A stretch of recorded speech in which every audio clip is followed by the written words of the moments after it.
Hey y'all, I am back. Let's continue our conversation. Eating around the table experience. If you recall in the last video, we discussed the home is where the heart is formed. The importance of eating around the table, not being so busy taking on so many activities that we don't even have time to sit and set the table and enjoy a healthy meal. So I want to pick up where we left off, discussing just so many activities. Okay, so let's see. In here, Debbie talks about when she was growing up, there was a difference between the lifestyles of Christian families and non-Christian families, and she says her family was involved in church-related activities and the non-Christian families did not do. But these days, church attending families often do everything non-church attending families do. We have our kids in the same sports, lessons, and community programs of every kind. How many of you can relate to that? You know, that is true, because think about it. Years ago, you didn't have sports on Sundays. You know, kids didn't have games on Sundays. Many of us take each of our kids to a different activity every day of the week. And then on top of all of that activity and involvement, we add church. So in addition to all their sports and extracurricular activities, our children also attend midweek youth group meetings, praise team practice, and church service, while we participate in adult Bible study, volunteer in several ministries, and go to leadership training. As I have observed Christian families in our church and across the nation, I have come to believe that the reason the divorce rate is higher among the church-going families is because we are home less. Isn't that something? Isn't that something? Isn't that just like the trick of the enemy, to have you so busy that you can't enjoy your family, you can't be at home? Because ministry starts at home. Home is your first ministry, whether you realize it or not. You can go out and evangelize to the whole world, but what good is that if your home is failing? You know, what good is that if your marriage is failing? I mean, think about it. Your children, everything starts at home. That's your church right there, ministering to home and then going out, having those foundations set. You know, we should never be so busy that we don't have time to just gather at the table, you know, for a family meal. Okay? What can you look at and say, you know what, maybe we can just stretch this out, or maybe I don't have to say yes to everything that comes my way. Maybe I have to put that on the back burner and do that later. Okay? Let me see. And she says, let's see here. She said, let's be clear that each of these activities is a good thing by itself. There is nothing inherently wrong with sports or lessons or community involvement or church participation. In fact, some of these are essential. However, not a single one or even all of these activities put together can replace the nurturing environment of a healthy home. Who we become is a direct reflection of where we spend our time. And I think that is a very important thing to note, you know, because society, like I say, everything is about doing this. And sometimes people believe the more they do, the better they are. And not necessarily so. You know, sometimes you got to slow it down, because you don't always get an opportunity, especially if you have children, to just slow down and impart things to them. Because they get older, they want to be with their friends and this, that, you know, they have more activities the older they get. So it's important to establish those family values, be it a Sunday dinner, everyday dinner, whatever you can do to say, you know what, this is the time where, you know, we're going to talk. Let's find out what has happened during the week. What's going, you know, if you're not sitting down talking, everyone is going in different directions. How do you know what's going on in their lives? And like I said, this is not just for families, but this is just even if you're single, just to sit down and, you know what, have supper with Jesus. You know what I'm saying? Sit at the table, and fellowship and enjoy your meal. Okay, we're gonna get to that. So, and then she says her husband Larry and I began to notice this trend toward overcommitment several years ago while we were pastoring a church.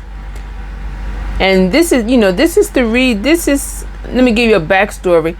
She and her husband, her husband was a pastor of a church, and they, she noticed that they would have conferences. You go to these conferences and, everything, you're full of joy, you learn a lot, but then people will go home and, you know what happens. It's just not the same.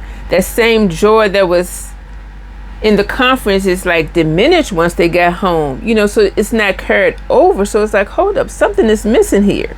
So, they stopped pastoring, and, she developed this ministry where they focus more on the home, setting the atmosphere in the home and, making sure that families were intact. But this is really good. Let me tell you what they did.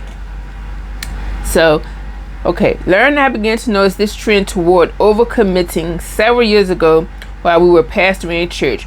We observed well-intentioned Christian families who, out of a healthy desire to become involved and to help, agree to serve or lead in several different ministries of the church. Now, how many people want to do that? Oh, yes, just because they believe, I'm serving God, this is for the Lord. It can't be bad, right?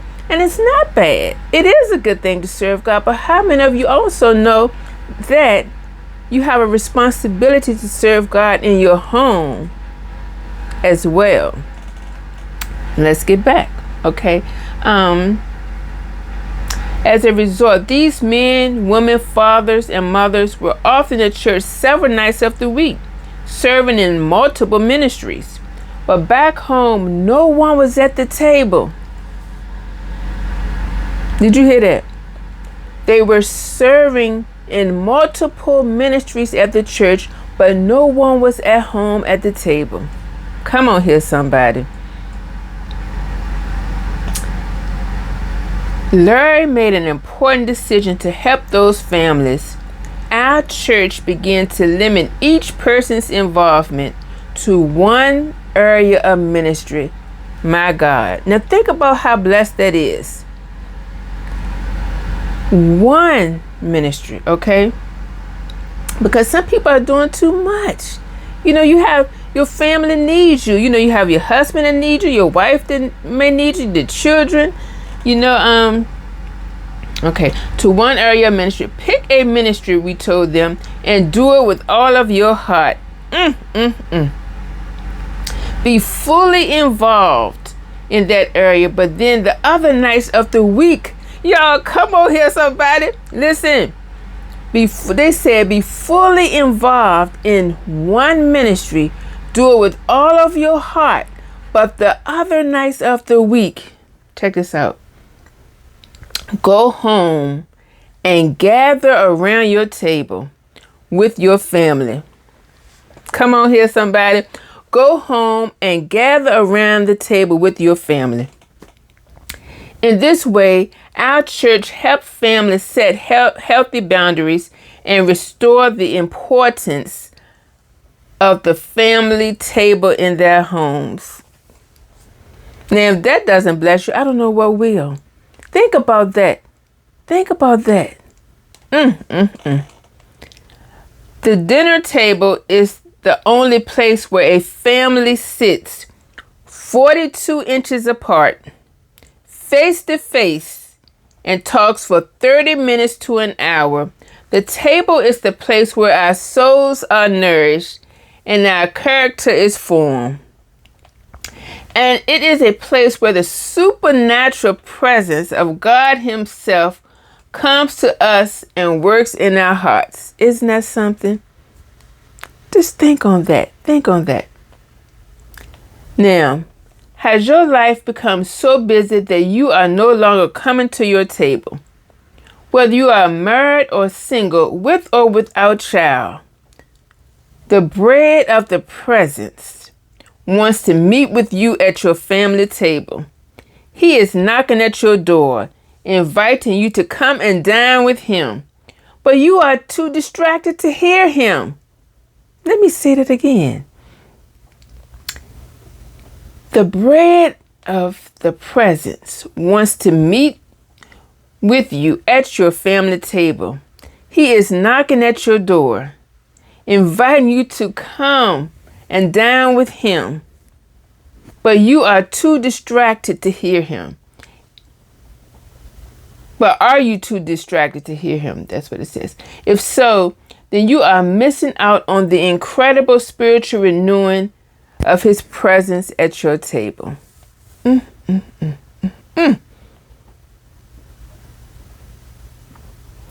Okay, I'm going to read this. This is going to be the last part that I read this time today. She says, perhaps your family has valuable gifts that haven't been discovered and put to use because you've been broken or split apart. You're busy doing God's work, doing good things, serving and helping. But Jesus' invitation to us is, behold, I stand at the door and knock. If anyone hears my voice and open the door, I will come into him and I will dine with him and he with me. That's in Revelation 3:20.